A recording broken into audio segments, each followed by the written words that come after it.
Hari kedua rewangan ning gone wong ewo. Nah, iki termasuk gedene, Bes. Sebelum ke videonya, aku sapa kalian dulu dan hai Besti. Ketemu lagi di mini vlog keseharianku di desa. Jadi, iki sebelum ana tamu, aku ngrewangi bungkus-bungkus snack sik. Nangke kelet. Jadi dipangan kur nyeleti. kenal kanul. Iki pas hari kedua nih gerimis, Bes. Mau bengi iki udan, mbah kodoke kayake ucul deh. Ben ra udan ngono ki jarene ki ada kodok sing dikurung gek terus bola pokoknya aku ora ngerti. Wes skip kuwi aku ora ngerti.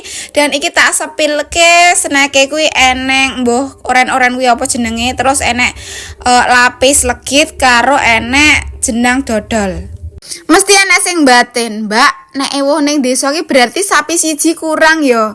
Iya, Bes, kurang. Ayo piye ngingoni bau suku, terus yo berkatan, terus yo dinggo mak ning kono. Pokoknya kalian ki yo, aku nggawe konten ngene iki yo men kalian ki tahu apapun tentang yang ada di desa. Nah, ngono ki lho. Nah, saiki tak sepilke, Bes, piringan dinggo tamu antara cewek dan cowok kuwi berbeda. Untuk yang tak tunjuk pertama kali iki, kuwi dinggo cewek dan yang kedua ini dinggo cowok. Kalian tahu kan perbedaannya di mana? Yen kalian urung ngerti perbedaane, coba dibalani neh videone dimat-matne apa sih sing beda? Nah, mangko yen wis ngerti perbedaane apa, coba komen ning kolom komentar kuwi perbedaane iki apa. Nah, ning kene iki yo enek seksi pergodokan iwake, sing tukang godhog iwak dhewe, sing tukang goreng dhewe, sing ngesop yo dhewe, sing tukang giling-giling dhewe, tukang gawe bumbu dhewe, sing tukang rendang dhewe. Pokoknya yo kuwi iki wis entuk jatah dhewe-dhewe ngono kuwi. Dan di sini kita menuju ke Perjayengan. Nah, nek ning nggon Perjayengan ngene iki awakmu iso request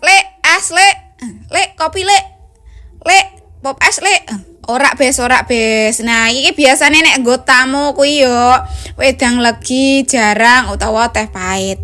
Udan adem plepek wis ungkep sisan. Oh iya jeblok barang ding. Ya wis ngono kuwi nek resikone rabi pas musim udan. Tapi enggak apa-apa, it's okay.